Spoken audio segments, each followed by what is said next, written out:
کے پرکھوں نے آزادی کی لڑائی لڑی تھی مولانا ارشد مدنی، وہ کہہ رہے ہیں کہ ظلم و ناانصافی کے خلاف لڑنا شاید ہمیں دوبارہ لڑنا پڑے گا اور جہاد کرنا پڑے گا۔ آخر کب تک مسلمانوں کو اس طرح سے دبایا جاتا ہے؟ السلام علیکم ورحمۃ اللہ وبرکاتہ۔ میں محمد امتیاز پلاوی۔ معزز ناظرین، جیسا کہ آپ حضرات کو معلوم ہے کہ کچھ دنوں پہلے قائد ملت اسلامیہ حضرت مولانا محمود مدنی صاحب نے ملک کے حالات کے پیش نظر مسلمانوں پر ہو رہے ظلم و ستم کے خلاف، مسلمانوں کے ساتھ سرکاری طور پر ہو رہی ناانصافیوں کے خلاف زبردست طریقے سے بیان دیا تھا، جسے لے کر کے میڈیا سے لے کر سوشل میڈیا تک، اوپر سے لے کر کے نیچے تک پورے ملک کے اندر ایک قسم کا ہنگامہ برپا ہو گیا تھا۔ کچھ اپنے ہی سو کولڈ مولانا کہے جانے والے مولانا مدنی صاحب کی مخالفت کر رہے تھے وغیرہ ذالک۔ اسی طریقے سے آپ کو یاد ہوگا ایک ہفتہ پہلے قائد ملت اسلامیہ امیر الہند حضرت مولانا سید ارشد مدنی صاحب استاد حدیث دارالعلوم دیوبند اور صدر جمعیت علماء ہند نے ملک کے حالات کے پیش نظر زبردست طریقے سے بیان دیا تھا۔ ان کے بیان کو لے کر کے بھی پورے ملک کے اندر ایک قسم کا ہنگامہ برپا ہوا تھا۔ لیکن اس سے بڑی بات یہ ہے کہ مولانا محب اللہ ندوی صاحب جو پارلیمنٹ کے ممبر ہیں سپا پارٹی کی طرف سے، انہوں نے کل لوک سبھا کے اندر مولانا ارشد مدنی صاحب، مولانا محمود مدنی صاحب کے بیان کی حمایت کرتے ہوئے جہاد کی باتیں کہی ہیں، کیونکہ جہاد اسی وقت ہوتا ہے جب مسلمانوں پر ظلم ہوتا ہے۔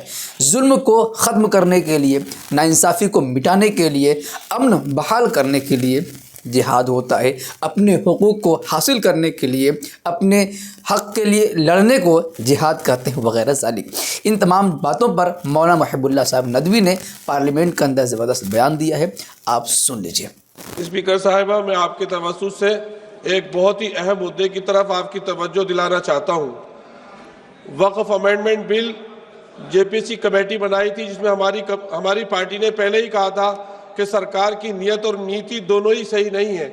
6 مہینے کا ٹائم ملا، امید پورٹل پہ 30% اونلی وقف جائیدادوں کا، مدرسوں کا، مسجدوں، قبرستانوں کا رجسٹریشن ہوا ہے۔ اس پر بھی سرور ڈاؤن چل رہا ہے اور وہ ڈیٹ ختم ہو گئی ہے۔ 70% وقف جائیدادوں کا رجسٹریشن نہیں ہوا ہے۔ ایسا لگتا ہے کہ آرٹیکل 25 اور 26 کو ختم کر دیا گیا ہے اور مسلمانوں کی زندگی ہمارے پیارے وطن میں ہی تنگ کر دی گئی ہے، جس کی وجہ سے مانیہ اسپیکر صاحبہ، وہ لوگ جن کے پرکھوں نے آزادی کی لڑائی لڑی تھی مولانا ارشد مدنی، وہ کہہ رہے ہیں کہ ظلم و ناانصافی کے خلاف لڑنا شاید ہمیں دوبارہ لڑنا پڑے گا اور جہاد کرنا پڑے گا۔